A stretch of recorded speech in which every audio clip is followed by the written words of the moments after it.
क्या कर रहे हैं, होम साइंस जो है वो विषय की बात कर रहे हैं। यहाँ पे हम सब्जेक्ट की बात कर रहे हैं, यहाँ पे हम इस सब्जेक्ट की बात कर रहे हैं, सब्जेक्ट। ठीक है, हम इस विषय के ऊपर जो है अपना पूरा फोकस रखेंगे। अब विभिन्न प्रतियोगी परीक्षाओं में विषय के साथ साथ कुछ कॉमन पेपर्स होते हैं, कंपलसरी पेपर्स जिनको हम कह सकते हैं।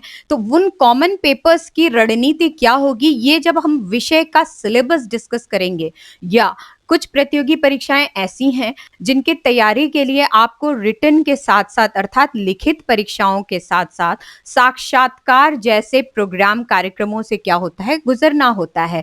तो वो डिस्कशन जो है विषय के अलावा के जो डिस्कशंस हैं, जब हम अलग अलग इंडिविजुअल प्रतियोगी परीक्षाओं के सिलेबस का डिस्कशन करेंगे तो हम वहां पे इन तथ्यों को अच्छे से ले लेंगे। गृह विज्ञान जब विषय की हम बात करते हैं और इसकी हम तैयारी को सुनिश्चित करना चाहते हैं, तो जैसा कि हम लोग इस विषय के अंदर देखते हैं, जो विषय है इस विषय को यदि आप लोगों के नजरिए से देखिए, क्योंकि हम तो इस विषय को जी रहे हैं, हम इस विषय को शुरू से पढ़ते आ रहे हैं, पढ़ने के पश्चात आज हम पढ़ाने का मैं पढ़ा रही हूँ और आप जो है अपने आप को भविष्य में एक भावी टीचर के रूप में जो है देख रहे हैं, तो आप इसको पढ़ाने का प्रयास कर रहे हैं। तो विषय हमने आरंभ किया और विषय जो है वो आगे हमें लेकर के चलना है। विषय जो है हमारे क्या होगा, कोर में होगा, यानी कि गृह विज्ञान जो है हमारे लिए कोर में होगा, सेंटर में होगा। अब इस सेंटर पार्ट में यदि हम इसको कह रहे हैं कि ये सेंटर में होगा, गृह विज्ञान जो है हमारे सेंटर में होगा, तो सेंटर में होने के बाद हमें साइड बाय साइड क्या चीजें लेकर के चलनी होंगी। तो उन चीजों में यदि हम लोग देखें तो जो महत्वपूर्ण तथ्य हमारे सामने आते हैं, दो तथ्य आते हैं यहाँ पे। एक आता है हमारी बुद्धि और दूसरा आता है हमारा व्यवहार। ठीक है, एक जो है हमारी बुद्धि और दूसरा क्या है, हमारा व्यवहार।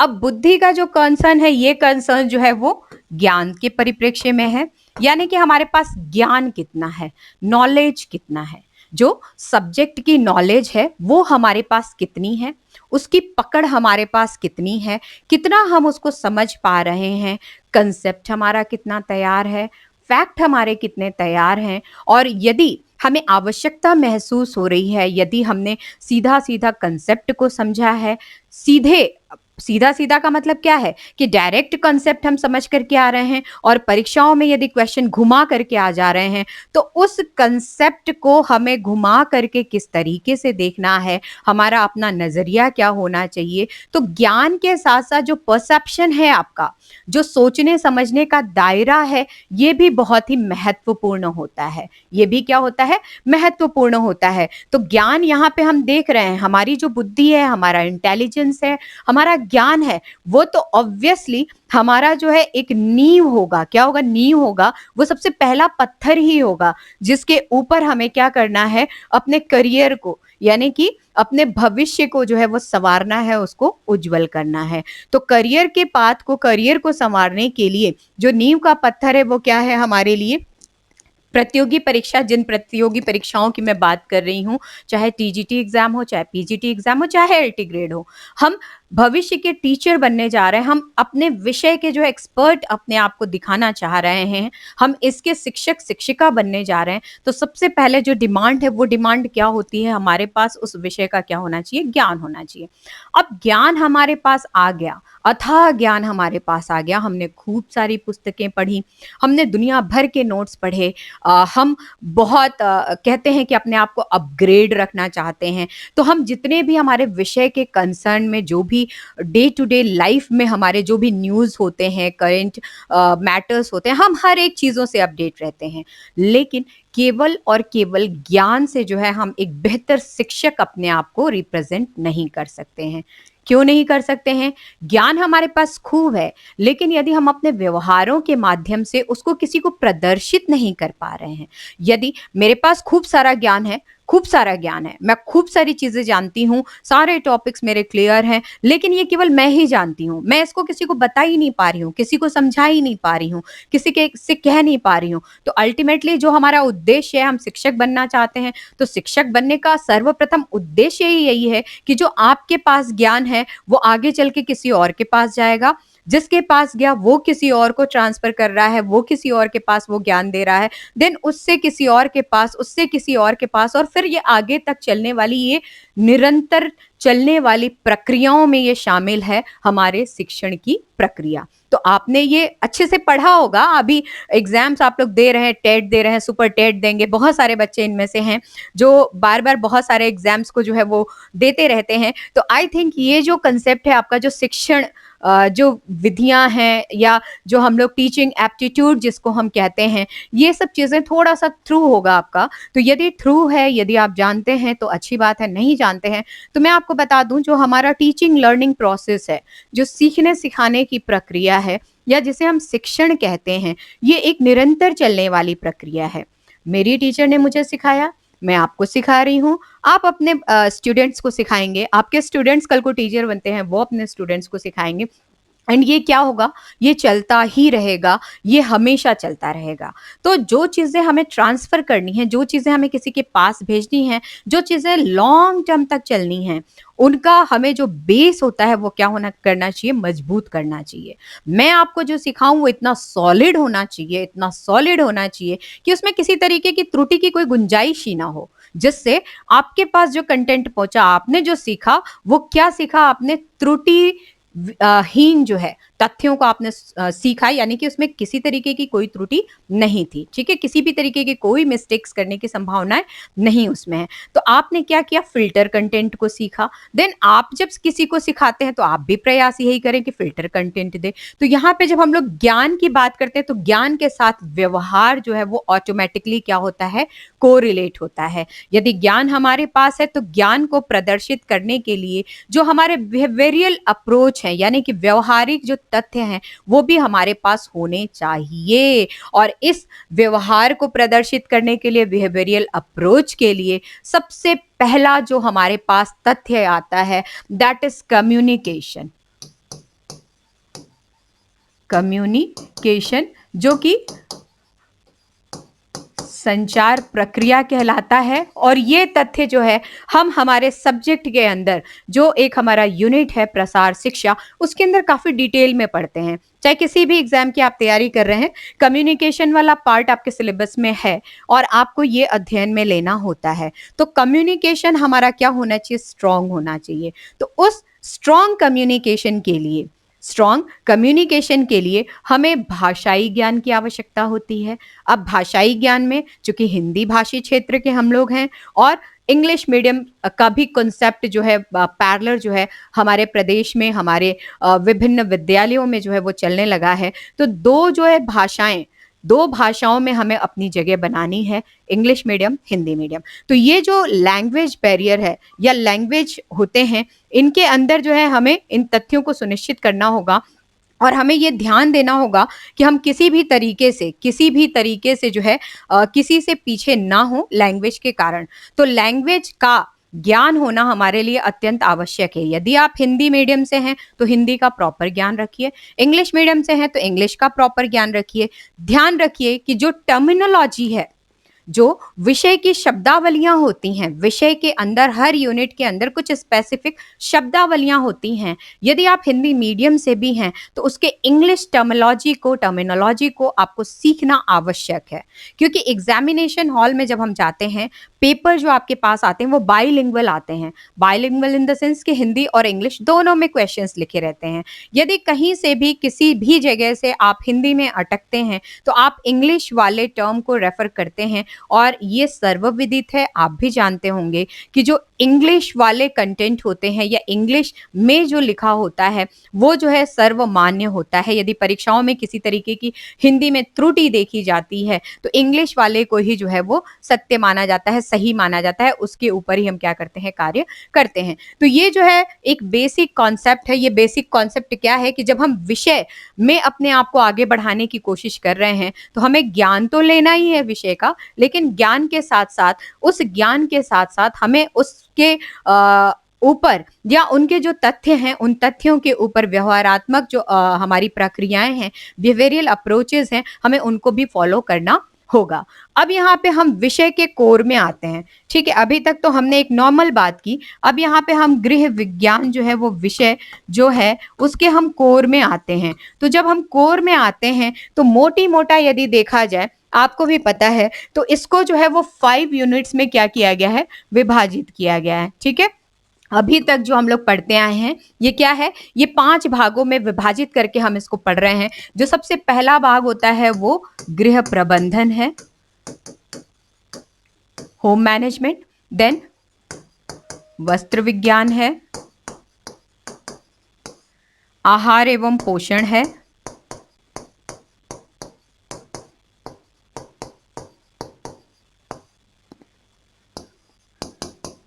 बाल विकास है, इसी के अंदर मातृकला भी आता है,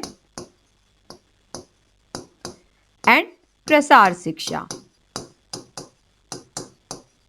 हम चाहे कोई से भी टॉपिक पढ़ रहे हों, चाहे हम कोई से भी टॉपिक गृह विज्ञान के अंतर्गत पढ़ रहे हैं, गृह विज्ञान के अंतर्गत जितने भी टॉपिक्स हैं वो सारे टॉपिक्स क्या हैं, इन 5 टॉपिक्स के अंदर ही समाहित होते हैं। सारे टॉपिक्स जो है वो क्या होते हैं, इन 5 टॉपिक्स के अंदर समाहित होते हैं। कौन कौन से हैं, गृह प्रबंधन, वस्त्र विज्ञान, आहार एवं पोषण, मातृकला एवं बाल विकास और प्रसार शिक्षा। तो इन 5 यूनिट्स को समझ करके यदि हम अपनी तैयारी कर रहे हैं तो पूरे सिलेबस को जो है हमें क्या करना होगा, 5 यूनिट के अंदर जो है हमें इसको बांटना होगा। हमें सिलेबस को क्या करना होगा, कुछ सिलेबस जो आपके पास दिए गए हैं उन सिलेबस में आराम से जो है वो यूनिट बना करके उस यूनिट में कौन कौन से टॉपिक्स होने चाहिए या कौन कौन सी टॉपिक जो है कमीशन आपसे डिमांड कर रहा है, बोर्ड आपसे डिमांड कर रहा है, वो उन्होंने मेंशन कर रखा है। लेकिन कुछ टॉपिक ऐसे होते हैं जो रैंडमली बिल्कुल दे दिए जाते हैं, रैंडम सिलेबस आपके पास आता है, वहां पे आपको क्या करना होता है, आपको ये यूनिट्स जो है वो जनरेट करने होते हैं, बनाने होते हैं और उन टॉपिक्स को क्या करना होता है, उसके अंदर डालना होता है। अब इन 5 टॉपिक्स की मैंने बात की, इन 5 टॉपिक्स के अंतर्गत आप सभी प्रतियोगी परीक्षाओं के लिए जो है अपने सिलेबस को तैयार कर सकते हैं। लेकिन जब हम विशेष रूप से उत्तर प्रदेश टीजीटी, उत्तर प्रदेश पीजीटी की बात करते हैं तो अलग से आजकल एक नया कॉन्सेप्ट, नया यूनिट, नया जो है एक टॉपिक जो है हमारे सामने और देखने को मिलता है जो इन 5 टॉपिक्स से क्या है, अलग है। जो इन 5 टॉपिक्स नॉट अलग है, इन सब 5 टॉपिक्स के साथ जो है एक 6वां एडिशनल टॉपिक हमें देखने को मिलता है। वो टॉपिक क्या है, स्वास्थ्य एवं सुरक्षा। स्वास्थ्य एवं सुरक्षा बिल्कुल नया जो है ये टॉपिक आपके सिलेबस में ऐड है, टीजीटी में ऑलरेडी ऐड है। स्वास्थ्य का टॉपिक एक अलग से जो है वो यूनिट ही बना हुआ है। पीजीटी में भी जो है आपको स्वास्थ्य से रिलेटेड जो है टॉपिक्स नजर आ जाएंगे। तो स्वास्थ्य एवं सुरक्षा अर्थात health and hygiene, health and hygiene ये नया जो है वो यूनिट बनाया गया है। पहले भी हेल्थ एंड हाइजीन के टॉपिक्स हमारे सिलेबस में हुआ करते थे, लेकिन जो हेल्थ एंड हाइजीन के टॉपिक हैं वो हमारा जो विकास है, डेवलपमेंट वाला पार्ट है, चाहे हम मानव विकास की बात करें, चाहे हम बाल विकास की बात करें, इसके अंतर्गत ही उसको रखा जाता था। कुछ पार्ट्स जो है हमारे आहार एवं पोषण में आ जाते थे उसके। तो हेल्थ एंड हाइजीन के टॉपिक्स जो है वो क्या थे, इधर उधर बिखरे हुए थे। हेल्थ एंड हाइजीन के जो टॉपिक्स हैं वो इधर उधर बिखरे हुए थे। अब उनको एक सार करके ये हमारे पास एक नया यूनिट आया है, स्वास्थ्य एवं सुरक्षा अर्थात हेल्थ एंड हाइजीन। अब इसको भी जो है हमारे इन 5 टॉपिक्स के साथ साथ जो है वो पैरेलल लेकर के चलना होगा और इसकी तैयारी को भी जो है हमें उसी रूप में सुनिश्चित करना होगा। तो पहली बात तो ये कि हमें टॉपिक्स के अकॉर्डिंग, यूनिट्स के अकॉर्डिंग हमारे सिलेबस को जो है वो मर्ज करना होगा। ये हमें खुद बनाना होगा, ये हमें खुद बनाना होगा और बना करके सीक्वेंस वाइज हमें जो है उनमें एक तारतम्यता बिठानी होगी। क्या बिठानी होगी, तारतम्यता बिठानी होगी कि पहले हम कौन से टॉपिक को अध्ययन में लेंगे, उसको समझने के पश्चात उससे कोरिलेट करता हुआ टॉपिक हमारे उस यूनिट का कौन सा है, देन उस टॉपिक से कोरिलेट करने वाला कौन सा है, उसके बाद कौन सा है। तो इस तरीके से हम क्या करेंगे कि इन टॉपिक्स का जो है वो सीक्वेंस बनाना शुरू करेंगे। हम क्या करेंगे? सीक्वेंस बनाना शुरू करेंगे। इस सीक्वेंस के अंतर्गत यहाँ पे 1 2 3 4 इस तरीके से जब हम सीक्वेंस बनाएंगे, हो सकता है जो हमें कमीशन या बोर्ड की तरफ से सिलेबस प्राप्त हो सकता है हमने जिसको फर्स्ट नंबर दिया वो टॉपिक जो है उन्होंने 5th नंबर पे डाल रखा है या 7th नंबर पे डाल रखा है, कहीं भी डाल रखा है। तो हमें अपनी पढ़ाई के अनुरूप, अपनी समझ के अनुरूप और हमें जो हमारे अंदर जो सीखने की क्षमताएं हैं, जो सीखने की कलाएं हैं, इनफैक्ट नॉट क्षमताएं, जो सीखने की कलाएं हैं, हर किसी के अंदर क्या होती है, जो सीखने की कला होती है वो डिफरेंट डिफरेंट होती है, बिल्कुल अलग अलग होती है। तो हमारी अपनी जो कलाएं हैं उन कलाओं के बेस पे हम क्या करेंगे, इनको जो है अपने तरीके से हम इनको बनाएंगे और बना करके स्टेप बाय स्टेप जो है हम क्या करेंगे, यूनिट को तैयार करेंगे। जब आप स्टेप बाय स्टेप यूनिट को तैयार करेंगे तो कहीं से किसी भी तरीके से उनमें कोई बैरियर आपको नहीं दिखेगा, यानी कि किसी भी तरीके से कोई बाधा नहीं दिखेगी, कहीं से भी कोई फैक्टर ऐसा नहीं आएगा जो आपकी उस तारतम्यता को तोड़ पाए। तो जब तारतम्यता नहीं टूटती है तो जो आपका टॉपिक है वो क्लियरली उसका कंसेप्ट प्लस फैक्ट, यानी कि आपका उस टॉपिक के संबंध में, उस यूनिट के संबंध में फैक्ट भी तैयार होते हुए चलता है और साथ ही साथ उस टॉपिक से संबंधित आपके जो कंसेप्ट हैं, आपके अंदर जो समझ है, आपका जो समझ कौशल है वो विकसित होते चलता है और आप उसको गहराइयों तक अच्छे तरीके से जो है वो समझने का प्रयास करते हैं। तो जब घुमाने वाले क्वेश्चंस आपके सामने आते हैं तो आप उनको आसानी से कर सकते हैं।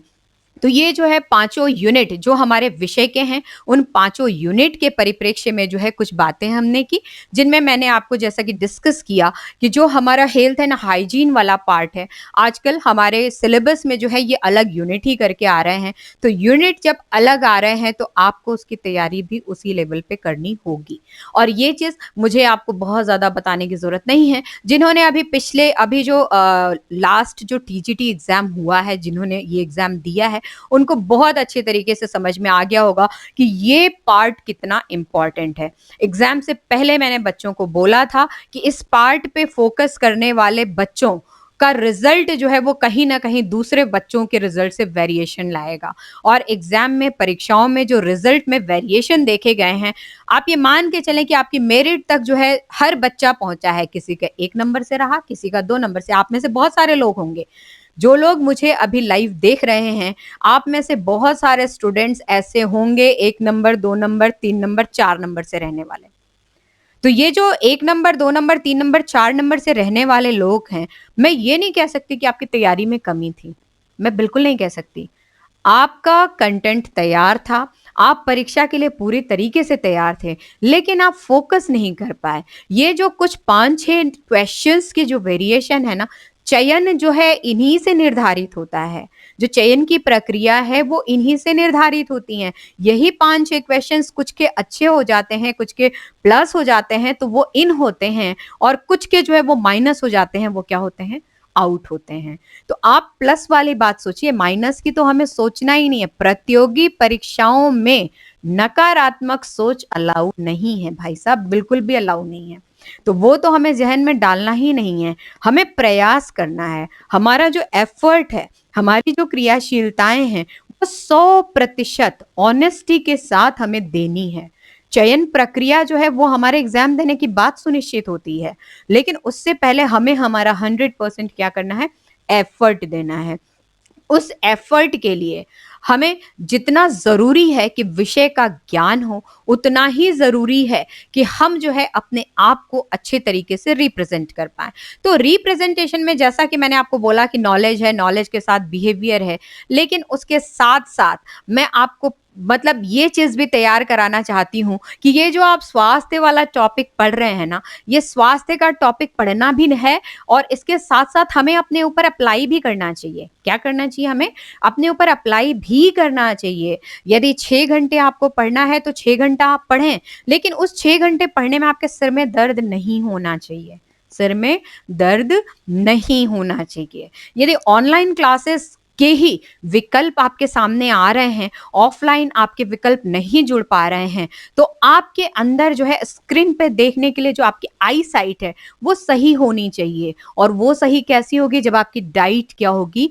बैलेंस्ड होगी। अगेन आहार एवं पोषण जो हम पढ़ रहे हैं, हमें पढ़ना है, लेकिन हमें खुद के लिए, हमारे लिए उसको क्या करना है? अपनी लाइफ में अप्लाई करना है कि हमें कितने न्यूट्रिशन की आवश्यकता है हमारे आंखों के लिए, कितने न्यूट्रिशन की आवश्यकता है कि हम यदि ऑफलाइन क्लासेस में भी जा रहे हैं और 7 घंटे, 6 घंटे, 5 घंटे की सिटिंग दे करके यदि मुझे कंटिन्यूअस चेयर पे बैठ करके एक ही मुद्रा में क्लास लेनी है, तो मेरे अंदर का जो विल पावर है, मेरा जो स्वास्थ्य है, मेरी जो एक शारीरिक क्षमता है, जो हमारी एनर्जी है, वो किस तरीके से मेंटेन रह सकती है, जिससे हमें थकान भी महसूस नहीं हो, क्योंकि थकना तो है नहीं, थकना भी अलाउ नहीं है हमारे इस होम मैनेजमेंट वाले यूनिट के अंतर्गत। यदि हम लोग उसको ठीक से पढ़ते हैं तो हमें थकान को भी समझना अत्यंत आवश्यक है। तो जिन चीजों को हर कोई छोड़ देते हैं, हर वो चीज जो है हमारे विषय में है,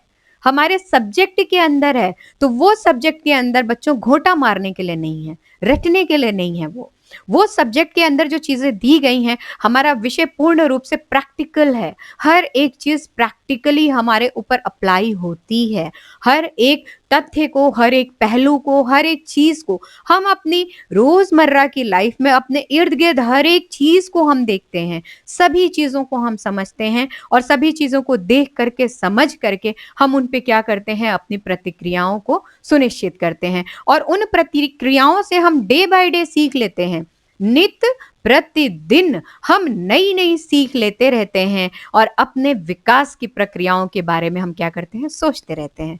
तो विकासात्मक प्रक्रियाएं यहाँ पे शामिल हो गई। हमने होम मैनेजमेंट की बात की, हमने होम मैनेजमेंट की बात की। मैनेजमेंट के अंदर हम अपने आप को मैनेज कर रहे हैं, हम अपनी ऊर्जा को मैनेज कर रहे हैं, हम उसके समय को मैनेज कर रहे हैं। देन उसके पश्चात जो हम अपने विकास कार्यक्रमों की हम अपने विकास की प्रक्रियाओं की बात कर रहे हैं, तो यहाँ पे आहार एवं पोषण भी साथ साथ जुड़ जाता है। आहार एवं पोषण भी साथ साथ जुड़ जाता है। हमारी डाइट क्या होनी चाहिए? हमारे अकॉर्डिंग बैलेंस्ड होनी चाहिए। यदि हमें स्क्रीन पे जो है वो देख करके पढ़ाई करनी है, उसके अकॉर्डिंग हमारी डाइट होनी चाहिए। यदि हमें चेयर पे सिटिंग दे करके हमें पढ़ाई करनी है, तो हमारी डाइट उसके अकॉर्डिंग होनी चाहिए। और ये जो है आहार और पोषण के अंदर बहुत अच्छे तरीके से हम लोग अध्ययन में लेंगे और यदि आपने पढ़ा होगा तो आप बहुत अच्छी तरीके से ये चीजें जानते होंगे। तो मैं एक क्विकली जो है आप लोगों से रिप्लाई अब देखना चाहती हूँ कि अभी तक जितनी बातें मैंने आपको कही, जितनी भी बातें मैंने आपको समझाने की कोशिश की, क्या व्यवहारिक लाइफ में हम इसको अपना पा रहे हैं? और क्या यही चीजें हैं जो हमारे पास हैं लेकिन हम इसको ऑब्जर्व नहीं कर पाते हैं? मैं आपको कह रही हूं तब आपको रिकॉल हो रही हैं ये चीजें।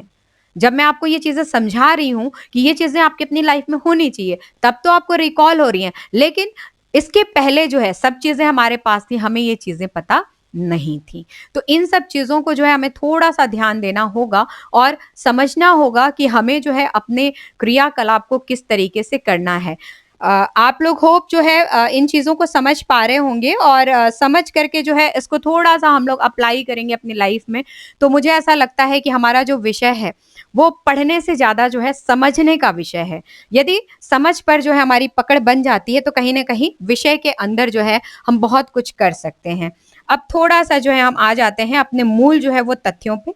अगेन जो है अब हम गृह विज्ञान विषय को लेंगे और विषय का संबंध जो है हम अपने कंसर्न में देखेंगे। तो यहाँ पे जो है गृह विज्ञान की बात करते हैं। गृह विज्ञान की तैयारी की बात कर रहे हैं और ये तैयारी जो है वो किसकी है? प्रतियोगी परीक्षाओं की है। यहाँ पे हम बात कर रहे हैं टीजीटी की, ओके, पीजीटी की, और यहाँ पे हम बात कर रहे हैं एलटी ग्रेड की। ठीक है, तो ये 3 परीक्षाओं के संबंध में जो है हम बातें कर रहे हैं। तो यहाँ पे इन चीज़ों को तैयार करने के लिए क्या आवश्यक होना चाहिए, हमें किन किन चीज़ों की आवश्यकता होती है, तो आवश्यक तथ्य जो होते हैं, जो इम्पोर्टेंट फैक्टर्स होते हैं, हम उन फैक्टर्स को एक बार देखेंगे। ये जो तैयारी हम कर रहे हैं, इस तैयारी में क्या फैक्टर्स आपके लिए इम्पोर्टेंट हैं और किन चीज़ों की आपको आवश्यकता होती है और कहाँ से आप किस तरीके से जो है आप इनको अच्छे तरीके से सुनिश्चित कर पाते हैं, व्यवस्थित कर पाते हैं और व्यवस्थित करके आप आगे जो है वो स्टडीज को कंटिन्यू करते हैं। तो यहाँ पे यदि हम आवश्यकता की बात करते हैं तो यहाँ पे आवश्यकता जो है आपके परिवार के सदस्यों की होती है।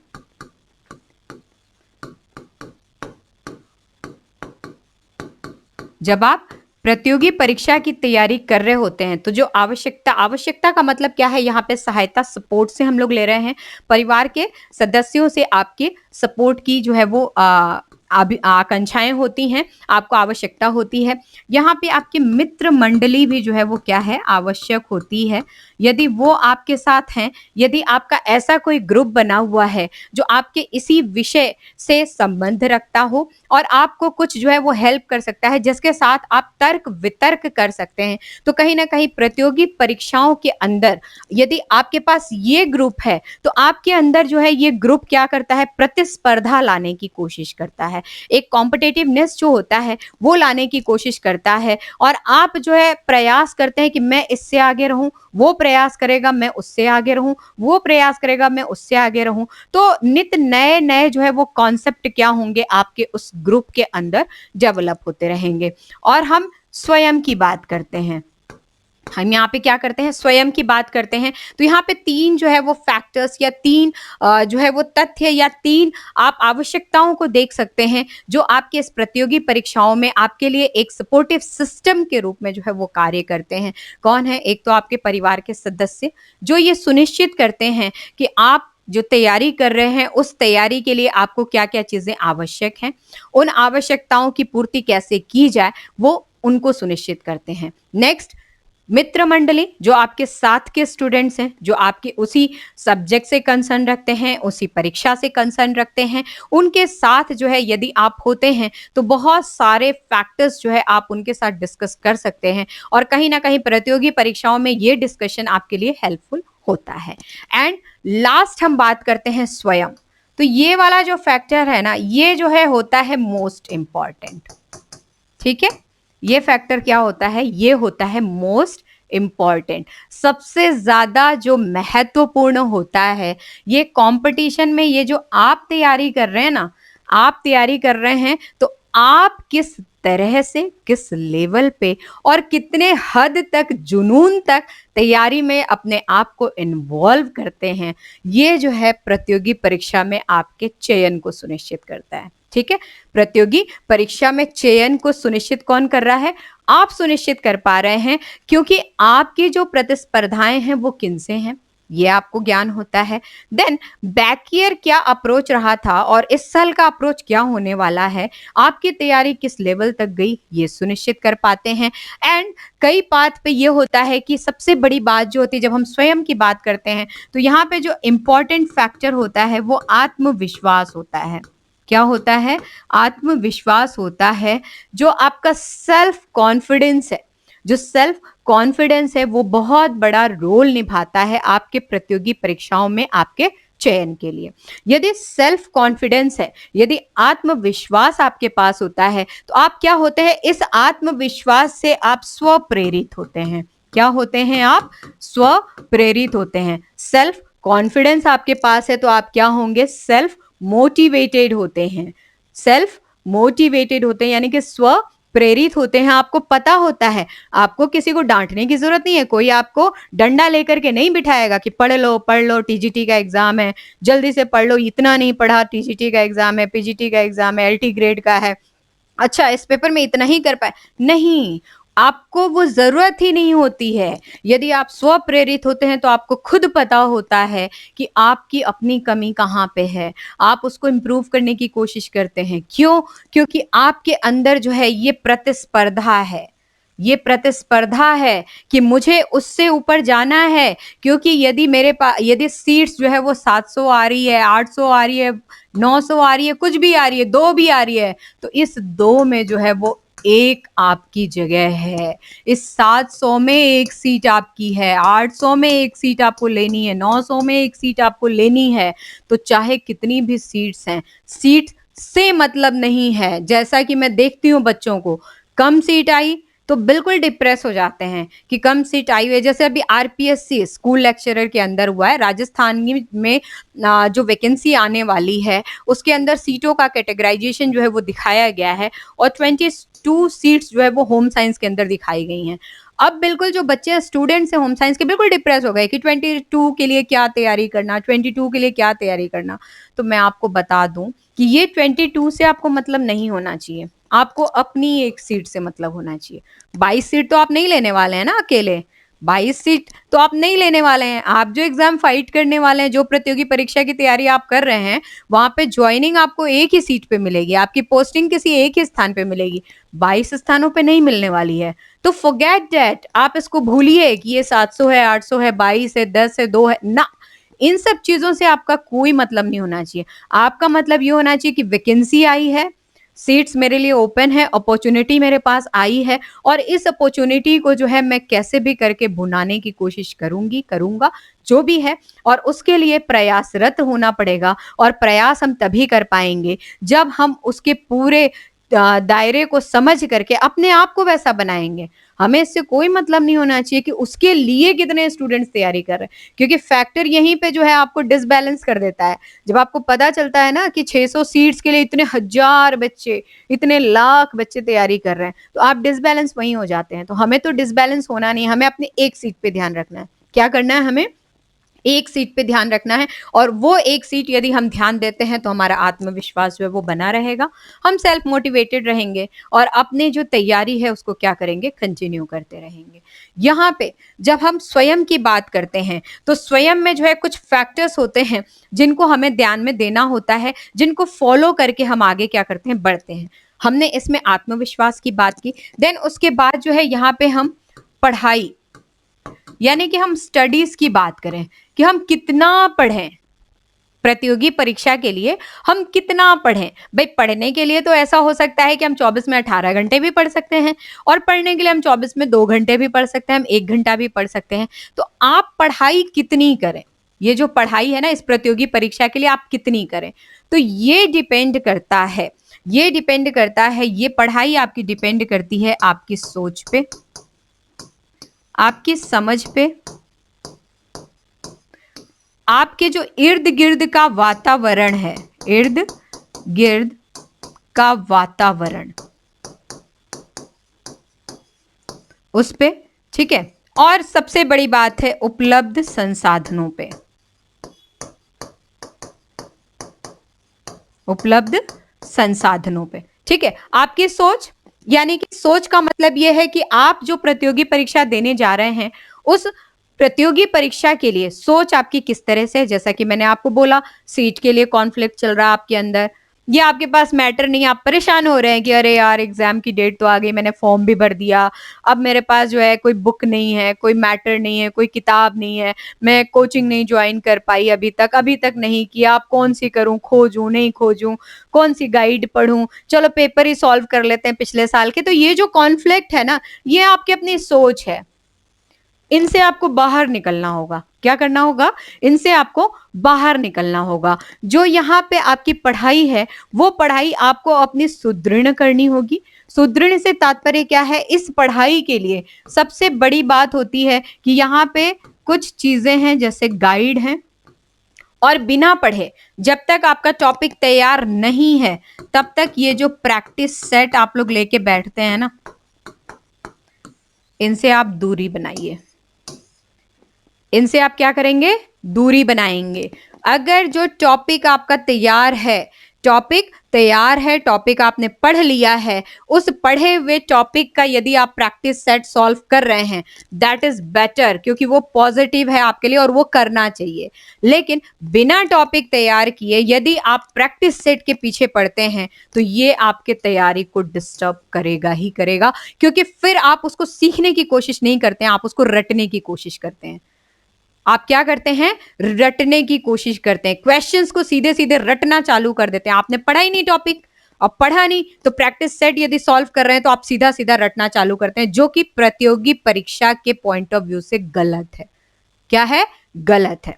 दूसरा, गाइडें, जो आप गाइडें लेकर के बैठते हैं, ये भी जो है गलत होता है, क्योंकि गाइडें जो है, गाइडों के अंदर जो कंटेंट होते हैं, जो उसके अंदर फैक्ट होते हैं, कंसेप्ट होते हैं, बहुत सारे तथ्य होते हैं, बहुत सारी जगहों पे मिस्टेक्स पाई जाती हैं, गलतियां पाई जाती हैं, जिनको क्रॉस चेक करने वाला कोई नहीं होता है। क्योंकि जो गाइडें लिखी जाती हैं, गाइडों के जो ऑथर्स होते हैं, ना तो वो किसी यूनिवर्सिटी के वेरीफाइड पर्सन होते हैं, ना ही उनकी किताबें जो है कहीं पे, ये जो गाइड है किसी यूनिवर्सिटी में चलती है, किसी विद्यालय में चलती है, नहीं चलती है। तो इस चक्कर में ये जो है कभी भी जो है इनके कंटेंट जो है वो फिल्टर नहीं हो पाते हैं, वेरीफाइड नहीं हो पाते हैं। तो आप एज अ फ्रेशर जब इसको पढ़ते हैं, अध्ययन में लेते हैं, तो आपको यही नहीं पता होता है कि इसमें कहाँ गलती आ रही है। आप सीधा सभी चीजें पढ़ जाते हैं और याद कर लेते हैं, तो उनमें गलत तथ्य भी बहुत सारे याद होते हैं। तो आप इनसे क्या करेंगे? दूरी बनाएंगे। दूरी बना करके, जैसा कि मैंने आपको पहले ही बोला था कि गृह विज्ञान विषय के अंतर्गत जो हमारे यूनिट्स हैं अपने, प्रसार शिक्षा है, गृह प्रबंधन है, आहार पोषण है, बाल विकास है और वस्त्र विज्ञान है। इन सब यूनिट्स के जो है आप अच्छी जो पुस्तकें हैं, जो माध्यमिक शिक्षा बोर्ड ने प्रोवाइड कर रखी है, उन पुस्तकों को सबसे पहले हम अपने फोकस में लेंगे। कुछ इंग्लिश मीडियम की अच्छी बुक्स हैं जो अलग स्कूलों में जो है, अलग अलग विद्यालयों में, अलग अलग बोर्ड्स में चलती हैं, थोड़ा सा उनको देखने की कोशिश करेंगे हम। और यूजी पीजी में जो पुस्तकें चलती हैं अलग अलग यूनिवर्सिटीज के अंदर, अलग अलग राइटर्स के, तो जो भी बेस्ट आपके पास अवेलेबल हो पाती है, आप प्रयास ये करें कि आप उन पुस्तकों का सहारा लें। आप क्या करें? आप उन पुस्तकों का सहारा लें। तो इन चीजों को जो है थोड़ा सा क्या आपको शामिल करना है अपने प्रतियोगी परीक्षा की तैयारी में, और क्या थोड़ा सा आपको हटाना है, आप थोड़ा सा इनको ध्यान रखिएगा। ठीक है ना? गाइडों को बिल्कुल अवॉइड करने की कोशिश कीजिए। यदि आपको कोई अच्छा टीचर मिल गया है, आप प्रयास ये कीजिए कि आप उसको फॉलो करें।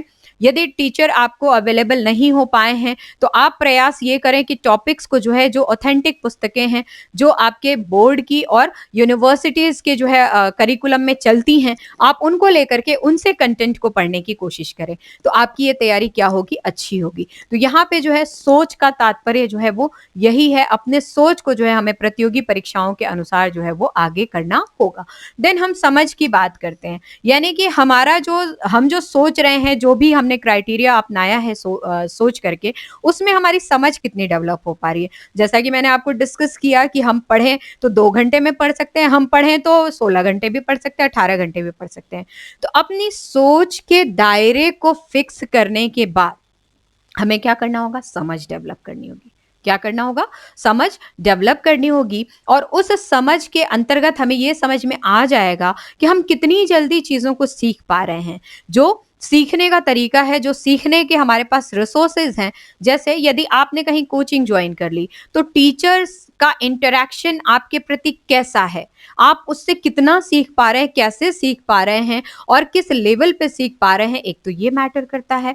दूसरा, सीखने के पश्चात जो आपके जो प्रतियोगी परीक्षाओं के जो उसके अकॉर्डिंग यदि देखे जाए, तो क्वेश्चंस जो उसमें आ रहे हैं, वो पूरा सीखने के बाद आप कितने क्वेश्चंस उनसे सॉल्व कर पा रहे हैं।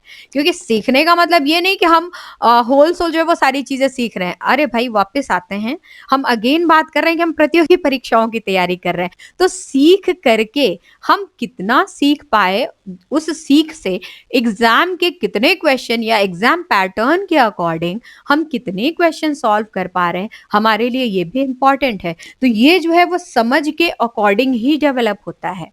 तो समझ को हम 2 घंटे में दे पा रहे हैं, हम 3 घंटे दे पा रहे हैं, उसके लिए हम 4 घंटे दे पा रहे हैं, ये क्या होती है? ये हमारी अपनी व्यक्तिगत होती है। ये क्या होती है? ये व्यक्तिगत होती है। इसका कोई दायरा फिक्स नहीं होता है। ये हमारी अपनी मानसिक स्थिति पे क्या होती है? डिपेंड करती है। हम बहुत जल्दी समझ पाते हैं तो बहुत जल्दी सीख लेते हैं। हम सुनने में बहुत अच्छे, वी आर गुड लिसनर्स, तो जो लोग बहुत अच्छे सुनने में हैं वो तुरंत सुन करके समझ लेते हैं। कुछ लोग ऐसे होते हैं जो कोई सामने से बात करता है तो वो दिमाग में जल्दी बैठता है, और पढ़ने बैठते हैं तो पढ़ते हैं तो जल्दी नहीं समझ में आता है। कुछ लोग ऐसे होते हैं कि सामने वाला जो कह रहा है उसको बिल्कुल भी, मतलब वो उस समय समझ नहीं पाते हैं, हैं, लेकिन शांत मन से बिल्कुल एकांत में बैठ करके जब किताबें खोलते हैं और उनको पढ़ते हैं तो वो पूरा का पूरा उनके दिमाग में छप जाता है। तो हर किसी के जो है सोचने का, समझने का क्या होता है, दायरा अलग-अलग होता है। तो हमें इसको भी क्या करना होगा, अपनी प्रतियोगी परीक्षा के अकॉर्डिंग सेट करना होगा। तीसरा हम आते हैं इर्द-गिर्द का वातावरण। बच्चों ये भी बहुत इंपॉर्टेंट फैक्टर है हमारे लिए।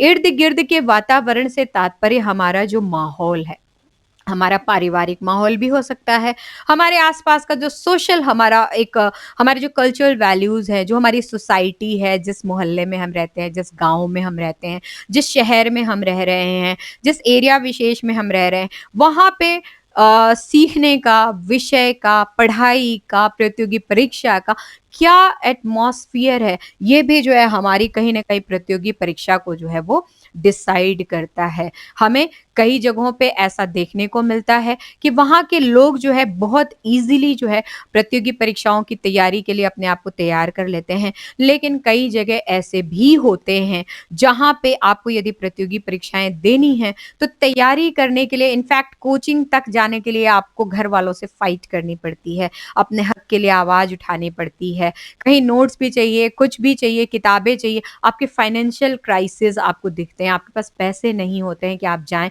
और लेकर के आएँ, खरीद करके आएँ, आप पूरे नोट्स एकत्रित करें।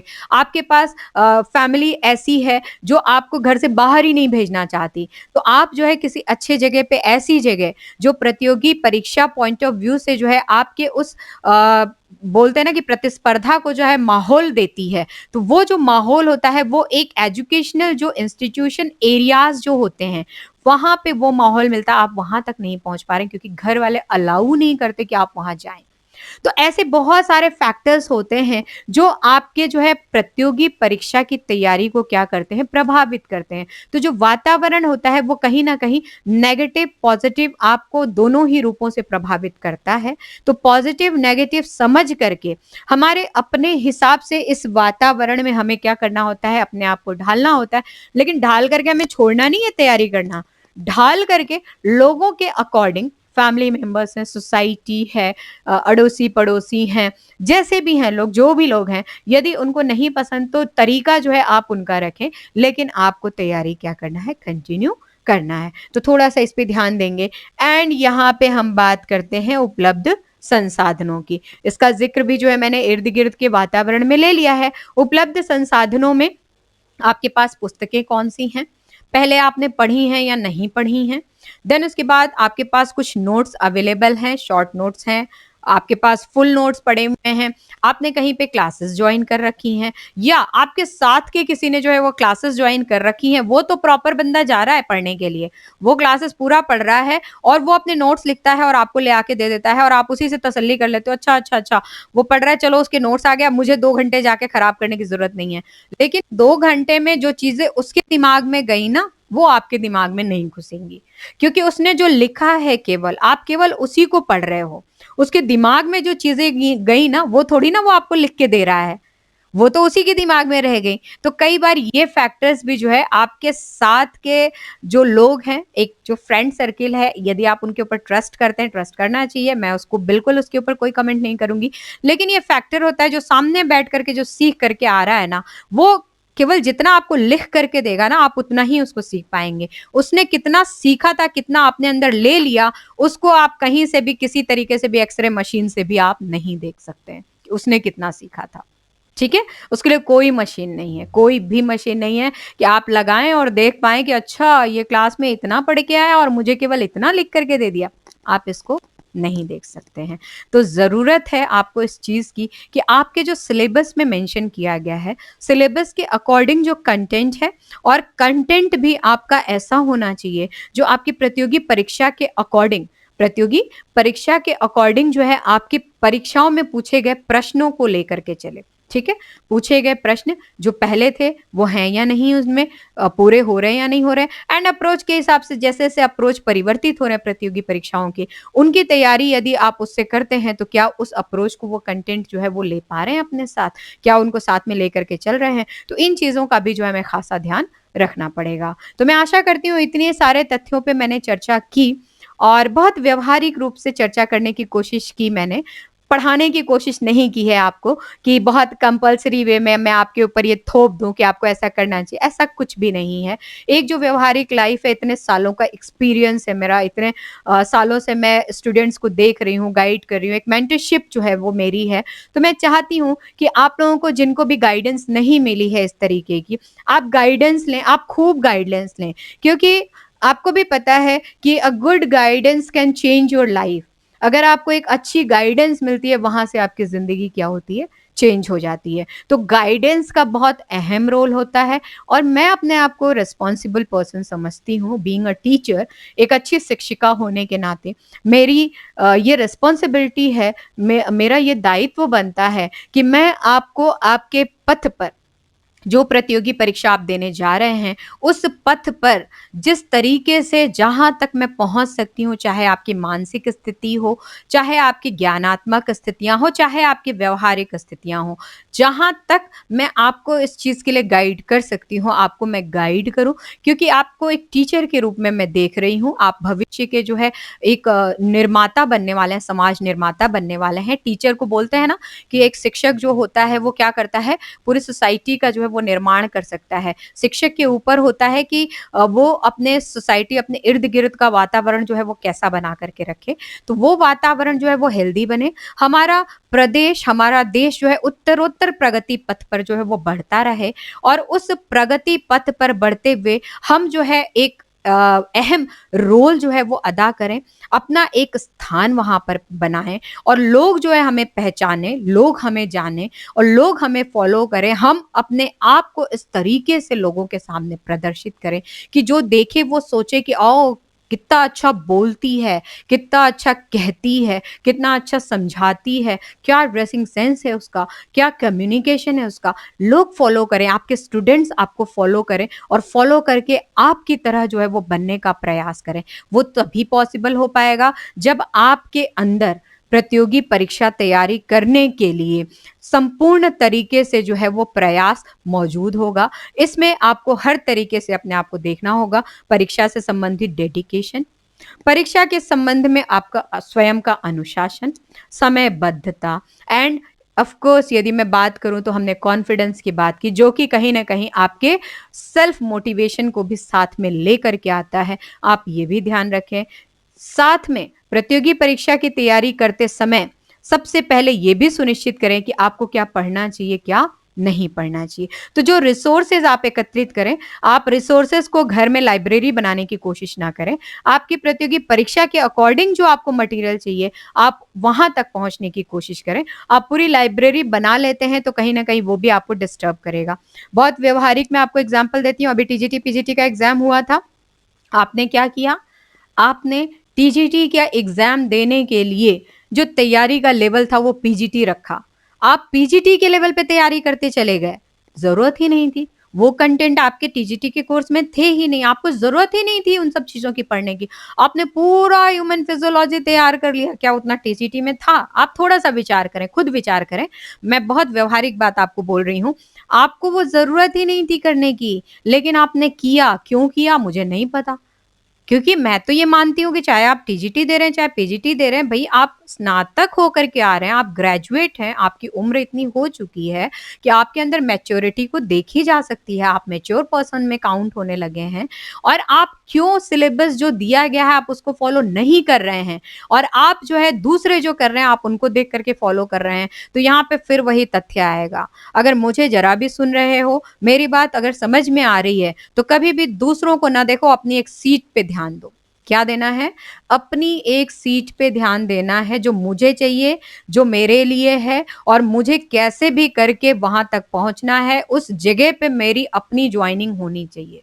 तो वो एक सीट मुझे देखनी है और उस सीट के लिए कमीशन और मेरे बीच में कोई नहीं आ सकता, बोर्ड और मेरे बीच में कोई नहीं आ सकता। बोर्ड ने सिलेबस दिया है, मुझे उसके अकॉर्डिंग पढ़ना है कंटेंट रेडी करके। अब कोई क्या कहता है, कोई क्या कहता है, टीजीटी के पेपर से पहले यदि आप डीएसएसबी के पेपर सॉल्व करते हो, तो ये आपकी बहुत बड़ी मूर्खता है। बहुत, बहुत, बहुत बड़ी मूर्खता है, क्योंकि टीजीटी में डीएसएसबी के क्वेश्चंस नहीं आने वाले हैं। ध्यान रखेंगे आप। दोनों के कोर्स पैटर्न में बहुत ज़मीन आसमान का फ़र्क है, वो क्वेश्चन आपके यहाँ पे नहीं आने वाले हैं। तो टीजीटी का एग्ज़ाम देने जाएँ, टीजीटी पे फ़ोकस रहें, पीजीटी देने जा रहे हैं, पीजीटी पे फ़ोकस रहें, एलटी ग्रेड में आप जा रहे हैं, एलटी ग्रेड में फ़ोकस रहें। एलटी ग्रेड के तो सिलेबस में बहुत सारे आपके पहलू ऐसे डाले गए, रिसर्च वगैरह के भी टॉपिक्स डाले गए जिनको पढ़ करके आपको बहुत इंटरेस्ट आएगा। बहुत इंटरेस्टिंग कर रखा है सिलेबस को, बहुत ही बेहतरीन सिलेबस बनाया गया है। इनफैक्ट होम साइंस के अंदर प्रतियोगी परीक्षाओं में जो गृह विज्ञान का जो सिलेबस निर्मित किया जाता है, नॉर्मली जो प्रसार शिक्षा का एक्सटेंशन एजुकेशन का जो पार्ट होता है, बाकी सारे पार्ट से जो है वो बहुत कम जो है वो रखा जाता है। लेकिन जब हम एलटी ग्रेड की बात करते हैं तो उसका सिलेबस यदि आप देखें, अगर आपने देखा हो, तो सिलेबस में जो है एक्सटेंशन एजुकेशन के जो टॉपिक्स हैं वो बहुत अच्छी तरीके से डाले गए हैं। वो डाले इसीलिए गए हैं कि आप विषय को समझें, विषय को जानें, विषय को आगे लेकर के चलें। प्रसार शिक्षा में हमने ये कहा कि प्रसार शिक्षा हम इसलिए पढ़ रहे हैं ताकि एजुकेशन जिन तक पहुंच नहीं पाया, हम जो है वो उन तक पहुंच करके एजुकेशन देने की कोशिश करें। तो जो एक औपचारिक शिक्षा जो हमारी है विद्यालयों के अंदर, महाविद्यालयों के अंदर, यूनिवर्सिटीज के अंदर, कोचिंग्स के अंदर, तो जो औपचारिक यानी कि फॉर्मल जो एजुकेशन सिस्टम है, उस सिस्टम को जो लोग नहीं अपना पाए हैं, ऐसा तबका हमारे समाज का जो उस पढ़ाई से वंचित रह गया है, हम क्या कर रहे हैं, उन तक जो है वो शिक्षा कार्यक्रमों को पहुंचा रहे हैं। किसके जरिए, किसके थ्रू? प्रसार शिक्षा के माध्यम से, एक्सटेंशन एजुकेशन के माध्यम से। तो हम एक्सटेंशन एजुकेशन में ऐसा नहीं है कि केवल और केवल उनको शिक्षित करने का प्रयास करें। जो हमारी विषय की, हमारी जो पृष्ठभूमि है, जो हमारे विषय का ओवरव्यू है, हम इनको भी प्रसार शिक्षा के माध्यम से लोगों तक पहुंचा रहे हैं। गृह विज्ञान विषय क्या है, इसका विषय क्षेत्र क्या है, ये कहाँ से ओरिजिन हुआ, किस तरीके से उसको विषय के रूप में देखा गया, कौन से विद्यालय में पहले आरंभ हुआ, कौन से प्रदेश में पहले चलाया गया, देन कौन से यूनिवर्सिटी में जो है पहले ग्रेजुएशन स्टार्ट हुआ। तो ये सब चीजें जो है, ये जो इसकी पृष्ठभूमि है, इस पृष्ठभूमि को बढ़ाने का कार्य हमारा कौन सा यूनिट करता है? वो करता है हमारा प्रसार शिक्षा। तो सिलेबस को जब आप देखेंगे और जब आप उसको सीक्वेंस में करेंगे ना, तो आपको पढ़ने में बहुत ज्यादा इंटरेस्ट आएगा। और यदि आप सीक्वेंस में नहीं करते हैं तो फिर वही बात है, लोग कहते हैं कि खाना बनाने वाला विषय है तो ये आपके लिए हमेशा खाना बनाने वाला विषय ही रहेगा। क्यों? क्योंकि आप कंटेंट को तैयार नहीं करना चाह रहे हैं, आप केवल और केवल परीक्षा दे करके इसको पास करने का प्रयास कर रहे हैं। जो विषय है हमारा, विषय का जैसे कि मैंने आपको बोला कि लोग कहते हैं कि खाना बनाने और सिलाई करने वाला विषय है, तो मैं ये मानती हूँ कि ये हमारी कमी है। हम विषय के जो लोग हैं ना, विषय को आगे लेकर के चल ही नहीं पा रहे हैं। तो जो लोग अच्छे ज्ञाता हैं, वो इसको स्प्रेड नहीं करना चाहते, वो इसको फैला नहीं पा रहे हैं। और जो लोग फैला रहे हैं, उनके अंदर नॉलेज की कमी है, वो केवल ऐसे ही पढ़-पढ़ के फैला रहे हैं। तो कहीं न कहीं जो ज्ञान जो फैल रहा है, वो अधूरा फैल रहा है, और जो ज्ञान लेकर के बैठे हैं, वो फैलाना नहीं चाह रहे हैं, तो ये प्रॉब्लम है। बट मैं जहाँ तक समझती हूँ, मैं प्रयास करूँगी कि मैं आप लोगों की काफ़ी सारी दुविधाओं को दूर करूँ। एक जो सब्जेक्ट का एक्सपर्टाइज़ जो नॉलेज है, वो आप लोगों तक देने की कोशिश करूँ, और आप लोगों के अंदर मैं खुद को देखूँ। भविष्य में जो है अपने आप को मैं आप लोगों के अंदर देखना प्रेफ़रेंस में लेना चाहती हूँ। इस वज़ह से मैं मेहनत करती हूँ, और मैं चाहती हूँ आप भी मेहनत करो, क्योंकि प्रतियोगी परीक्षा में मेहनत तो करना ही पड़ेगा, इसका तो कोई विकल्प नहीं है। ये आपको करना ही पड़ेगा। ओके?